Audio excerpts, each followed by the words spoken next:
One Caribbean, many voices. Caribbean Perspectives starts now. Thank you for joining us. So today we are going to be talking to Peter Wickham, political consultant from Barbados. He has worked with several administrations across the region to conduct polls and political research. And Peter, thank you for joining us on Caribbean Pleasure. Perspectives. Mhm. My pleasure. Good to be with you again in a Thank different place. Peter. Interestingly, with the election results in St. Vincent and the recent leadership runoff in Jamaica between the PNP's Mark Golding and Lisa Hanna, Wickham had done some research for both political parties. So it would be interesting today to see what those polls said at the time when you did those, because those were like over 2 years ago. Start with the most recent one. And Yeah. that is the PNP race with Lisa Hanna and Mark Golding. Mhm. I know I spoke with you 2 years ago or so when you conducted a poll for the PNP. And I Mhm. recall you mentioning that Lisa Hanna was popping up on the list of persons who Jamaicans or supporters of the PNP saw as their leader.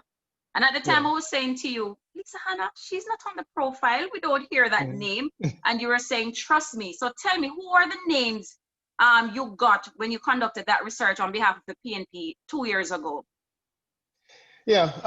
Thanks again. And no, I mean, we one of the questions that we ask people is in terms of preference to lead. And I think at the time the issue was the two Peters, basically. That was the challenge that was being presented in terms of who would lead the party. And clearly, at that time, Peter Phillips was the person that came out on top. But what was more significant to me, though, was when we asked people about leadership at the national level. And, we asked people who would they like to lead. And as I was saying to you before, one of the names that came up that was not the convention, because normally you don't find people who are not leading a political organization coming up. One of the people who was mentioned was Lisa Hanna. And I found it interesting that she was neither leader of the opposition nor prime minister, but yet still she was the person, one of the names that would have come up as an alternative. I found her intriguing from that point because my feeling is that she generates a youthful, media friendly, media savvy, social media savvy perspective, which to me is a nice counter to what you're seeing from Prime Minister Holness. Of course, at the time, she was, solidly supporting the current leadership of the party at that time, which was Dr. Phillips, and I respect that. But what I sense happened was that after he indicated, well, basically after he lost and he indicated that he was no longer interested, she then decided to come to the fore. And it was curious that there was another poll that was conducted by someone else subsequently that suggested that in terms of the choice between herself and Mark Golding, that she would have been the preferred choice for leader. But this is, of course, the difference between a poll that's done among delegates and a poll that's done nationally. And I think both in the case of the poll that we did and also in the case of the poll that would have been done by the other agency in respect of leadership, you're asking people in Jamaica at the national level, who would you like to lead them?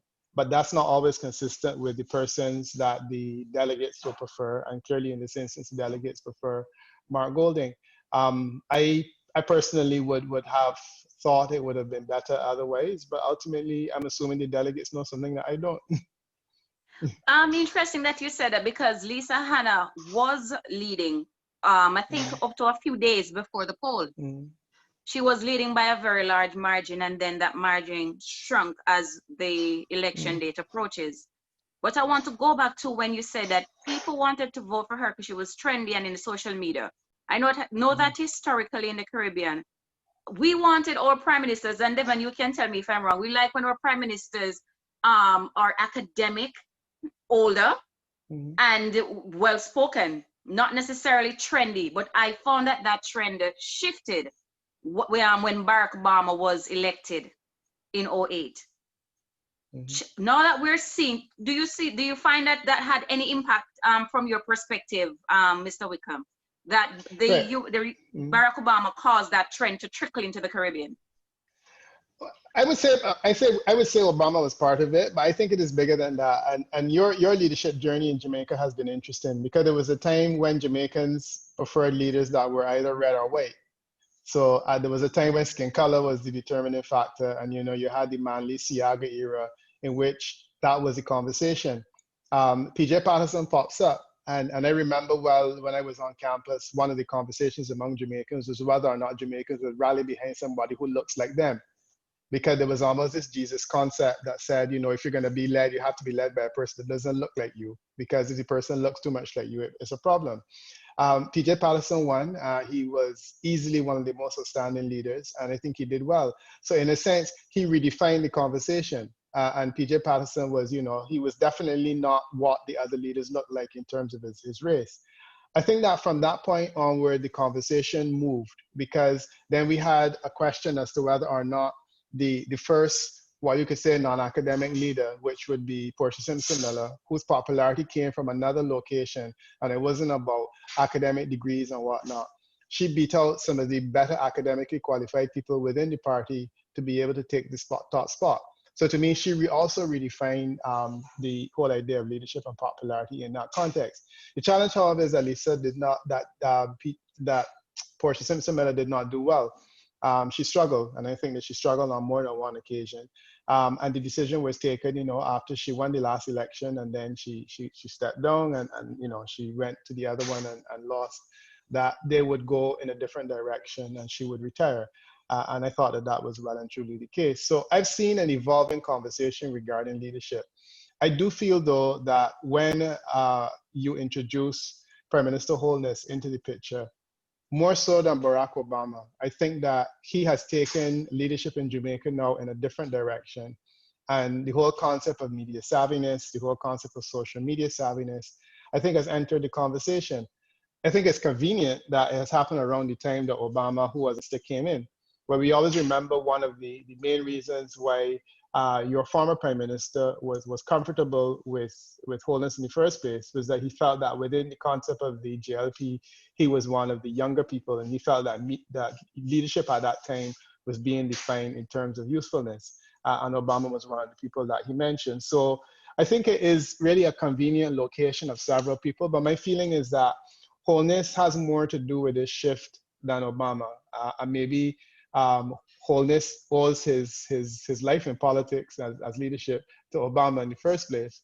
But I would say that, yeah, in the Jamaican context, it's more about Holness. I mean, the idea of matching socks and putting them on Facebook and whatnot, it's the kind of thing that leaders in Jamaica have not traditionally done. And it's interesting that now that has become part of the conversation, and it's filtered down, because we have other islands in the Caribbean where leadership is basically being projected in a similar way and no different. The fact that it has gone away from the academics is an interesting one, and I certainly think that it opens the opportunity for you to have different types of conversations, and I'm anxious to see where that goes. Do you go ahead? What I'm thinking is, in terms of Lisa, would it be that in terms of leadership, the general public sees something else? Because I would have seen that before she entered the whole political arena, that she would have done things outside of politics that would exude leadership. And I think, do you think that that's a determining factor in why the general public thought that maybe she would have been a leader of the party? In the book? Yes, they did like Lisa Hanna was a Jamaican favorite because she was, Lisa Hanna, the beauty queen. And as you rightfully said, Devon, she did do some work in her constituency, and she's always in the media. She had a television show at one point, so she has been popular and upfront for many years. But you mentioned something, Peter, that Portia Simpson Miller struggled. And Devon, I think you and I had this conversation before, that Portia struggled, the way that people treated her, the conversations. When you said she struggled, what do you mean, Peter? And I want to get to a point of seeing if her tenure or her stewardship as prime minister made it any easier for people like Lisa and others who are coming behind as women, seeking to lead a political party in Jamaica. Yeah, it's an interesting comparison, and I'm not sure personally where I have decided to land yet on that issue, but I know that I've taken off with the comparison between Lisa Hanna and Portia Simpson Miller, both as women in politics. But the thing with Lisa Hanna's origins is that I'm not sure whether, I mean, her beauty queen pass and whatnot, a lot of it is an asset, but I think a lot of it was a liability as well, because we have negative perceptions, unfortunately, of people that come from that section of leadership, one could argue. And I think that a lot of the baggage that she carried may have been related to the fact that, you know, someone thought that she is a beauty queen, and we have a perception that beauty queens are not brave. So then she has to make that point. And I think that that's been part of her struggle. Portia Simpson Miller had a different problem. I mean, she became prime minister after PJ Patterson. PJ Patterson blazed a trail, dominated Jamaican politics for several years. He won elections almost easily. He's retiring, and he gives over leadership to a different kind of person. Not only is she a woman, but she is a woman who doesn't appear to have the academic savvy that he had. She's a populist leader. You know, and I always said that if Portia Simpson Miller was able to project herself as a populist leader and almost lead like a Bustamante, you know, where I am rallying the masses and I'm not getting into any academic conversations because that's not about me, that's for you to deal with, but I will bring the people with me. I think the attempt that she made to cross over and to get involved in the kinds of conversations where I think that exposed weaknesses in terms of people's perception of her, and that's where she struggled. I mean, the first election she lost, she won again, and then she lost again. And I think that was when I was talking about the struggle, that's why I was talking about, because she didn't dominate like PJ, you know, and she constantly had to defend herself, you know, regarding, you know, whether or not she was wearing a wig. And I mean, when I hear a leader getting into conversations like that, I think to myself, I mean, come off it. You know, PJ would never have been going there. He would never have needed to go there.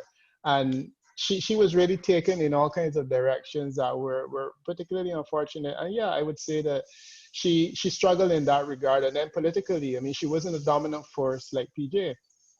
Now, there's some that argue that PJ waited too late, that maybe PJ gave over leadership, you know, to Reverend Gordon Brown took leadership in England. It was already too late. The horse had already bolted. Maybe that was the reason. But I do believe that there are certain characteristics that she has established that would have, in a sense, opened people's minds to the idea of a different type of leader and open people's mind to the idea of a woman in leadership, but has also created a certain perception that is necessarily negative of the fact that, you know, she lost elections. And I think that was one of her, it's the baggage that the name Portia Simpson Miller carries. Elisa has to struggle with that now. Yeah. Yes, I agree with you, especially when you said she had to fend off several claims, petty some of them.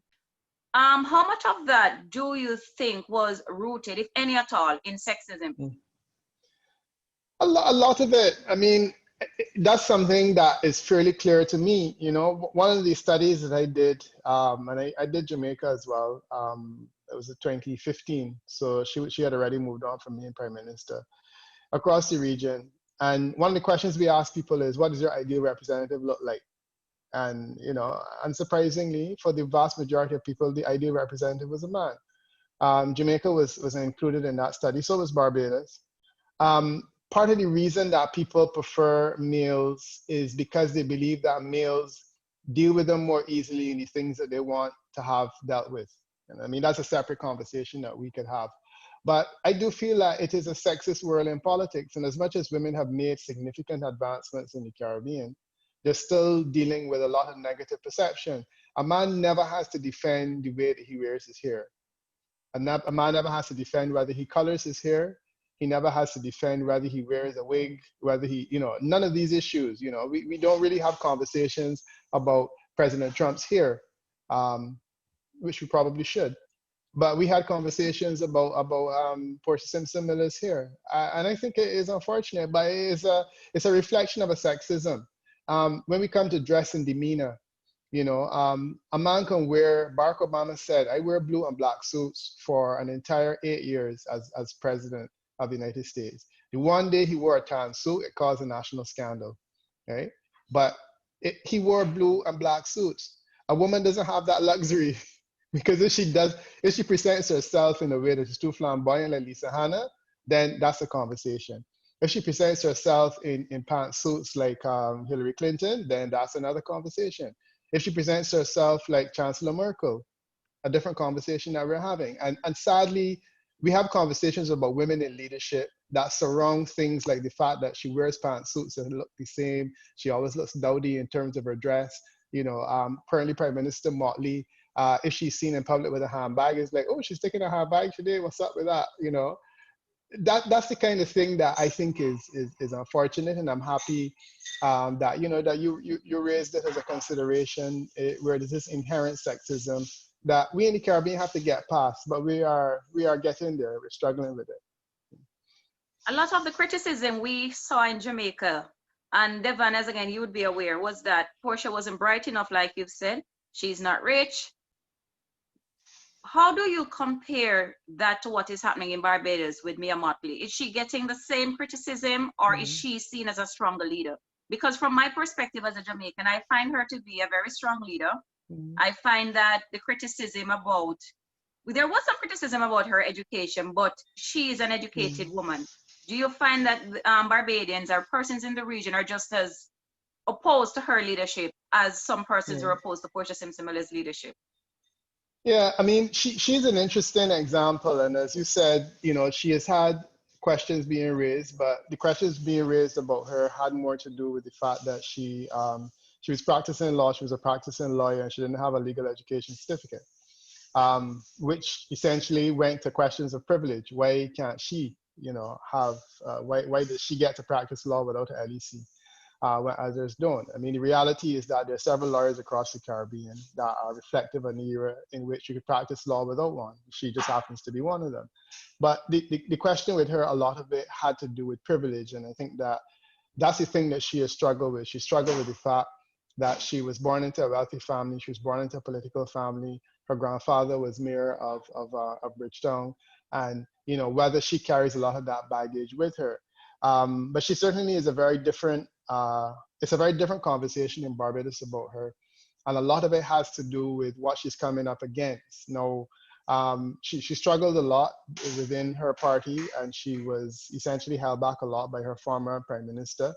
And at the same time, she's following on a leader who was particularly bad. And one of the good things about coming after Frendo Stewart was that he was easily Barbados's worst leader. And we are now ready for leadership, the likes of which we have not seen for a long time. So after 8 years of Frendo Stewart, who doesn't communicate, we are presented with a leader who is having conversations in the public domain, who is having cooking competitions and she's involved in it, who is having a lockdown party where we're preparing for a hurricane and she's preparing food for everyone that's present. And she has that kind of touchy-feely leadership, which is everything that Frendo Stewart was not. So she's escaped criticism a lot simply because we are basking in the glory of what we have not had for a long time. And I would, that's probably the best way to put it. I mean, Mia has her own challenges in terms of the kinds of criticism that she raises, but she's fortunate in many ways. She's fortunate in that she has had the kind of education that has presented her as an elite. She has had a political journey that has been very fortunate. And she has worked hard. She's an excellent orator, and she has vision. And she has had vision which has come at a time when vision is needed. So yes, she has her negatives and she has her detractors. I think that a lot of her conversation has nothing to do with the fact that she's a woman. Or at least not overtly, which is an interesting point because we don't really hear the gender arguments coming against her. We didn't hear them coming against Dame Eugenia Charles, but we did hear them in relation to Prime Minister of Trinidad and Tobago, Kamala Persad-Bessessa. We did hear them in relation to Portia Simpson-Miller.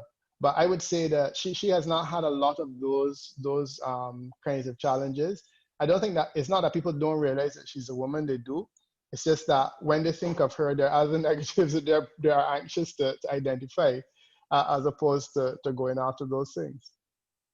And we can, arguably Barbados is leading the charge in terms of women leadership because you have the two major political parties being led by two women, Brilla de Pisa. How does Miss de Pisa's leadership of the opposition party being received? How is it being received? Yeah, I mean, I would even go further. Our Governor General is a woman. Our Director of Public Prosecutions is a woman. The Prime Minister is a woman. The presumptive Deputy Prime Minister, which is Sandra Bradshaw, is also a woman. The leader of the Democratic Labour Party is a woman. And the leader of the major trade union in Barbados is coincidentally also a woman. She's just been elected to Parliament. So the women have it pretty much covered in Barbados. And I would say that I feel honored that Barbados is leading the charge as far as this gender imbalance or gender balance is concerned in politics. And I'm certainly very happy about that. Verla's challenges, however, are entirely related to the manner in which she is prosecuting her task. And I think that as much quarter as Mia is given, as much quarter as Mia does not need for the fact that she's a woman, I think that Verla calls upon to assume that she can use that to defend herself from criticism, which is legitimate. I'm very critical of Verla de Pisa, even as I think that the political party she represents has been unkind to her in the past and has denied her opportunities that they could have given her. The problem is that she now has a leadership and she's making several mistakes as leader that have absolutely nothing to do with the fact that she's a woman. She's making mistakes because her leadership is under challenge, and sadly she's dealing with an operator that does not allow for too many mistakes.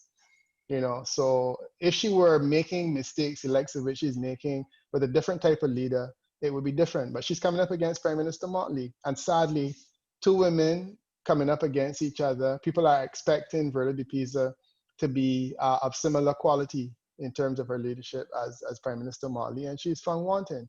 So Verla de Pisa this week, she just faced her first defeat in terms of a by-election, and she's being beaten up in the public domain largely because of the fact that she prosecuted it in a way that makes it appear as though she has fallen short of the glory in a significant way. But we see how she develops. You mentioned earlier, Peter, that you'd conducted a study and you found that Caribbean people, including Jamaicans, prefer male leadership. But what we're seeing in Barbados is that several women have broken the glass ceiling. What is so different about the Barbadian culture that makes it possible for so many women to ascend to the highest levels, political and otherwise, in that country? Yeah, can we have to make the point though that the study also showed that Barbadians preferred our ideal politician, a woman. So it was Barbados, St. Lucia, Guyana, and Jamaica. And in all instances, people said the ideal politician is a woman. And it was interesting because Guyana has had a female president. Barbados is about to elect, at the time we did it, she was opposition leader and quite popular.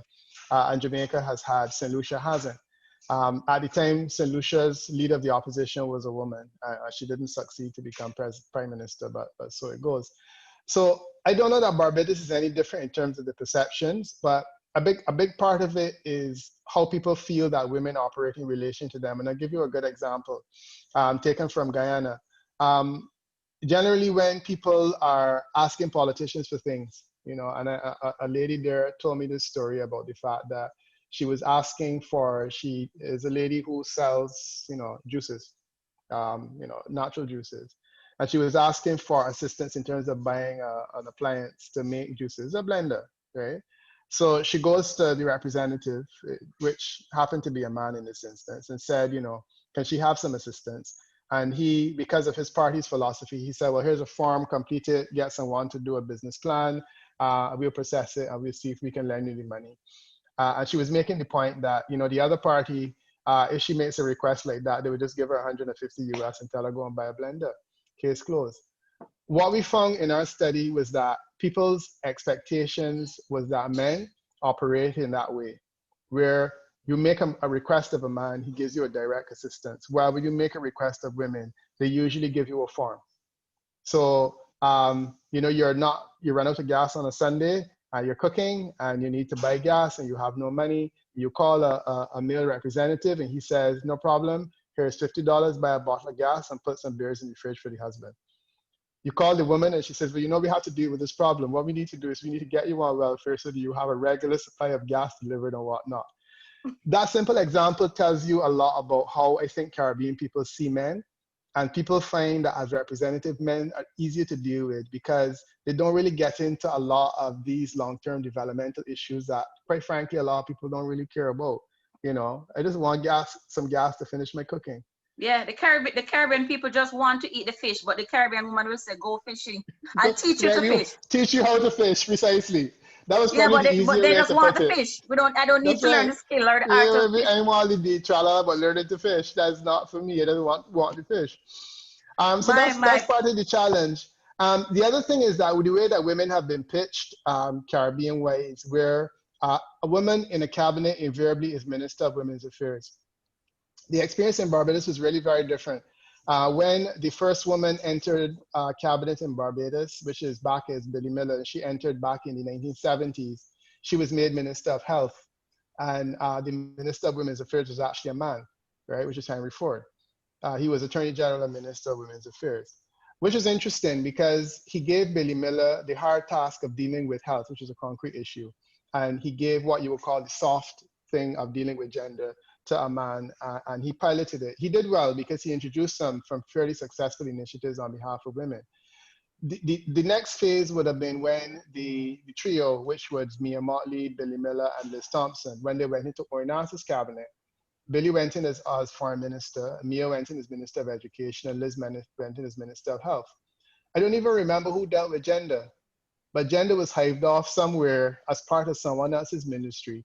And essentially it creates a perception that women have real value, not just in understanding the role of women in society, which is a soft thing, but they have real value in terms of delivering economic policies. So what was Mia able to do?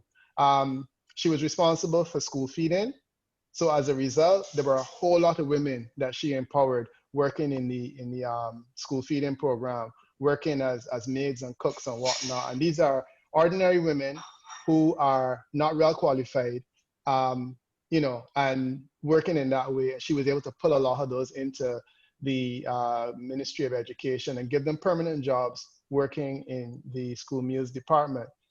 In terms of health, you know, there was beautification and so on. And Liz Thompson got a lot of them involved in the bushing programs and beautification programs, working in those kinds of areas. So they got jobs. Liz Thompson became Minister of Energy. And there was a policy to remove people pumping gas from the gas stations. And they said over her dead body. Well, that's what most women do. So I think that a big part of the success of the Mia Motley formula, one could say, which Liz Thompson and Billy Miller was part of, was that it was one in which we started to see women as politicians that had real value. While on the other side, the Democratic Labour Party, they had a woman who was Minister of Women's Affairs, you know, and you know, we're hearing her in these gender conversations, and you know, it's all very good. But ultimately, when the rubber hits the road, the challenge that women have and the challenge that men have are the same. And sadly, a lot of the women are single parents and they're raising families. So for them, a conversation about gender is irrelevant, but what's more relevant to them is the fact I now have a job and I can feed my family and I can send them to school. And that has been a big, big part of the reason that Mia has done well, because of her ability to deliver real change and real empowerment to some of the women who were in her constituency and elsewhere. Thank you for watching part one of our interview. Please let us know your perspective. Also, please remember to like, share, and comment. Thank you for watching.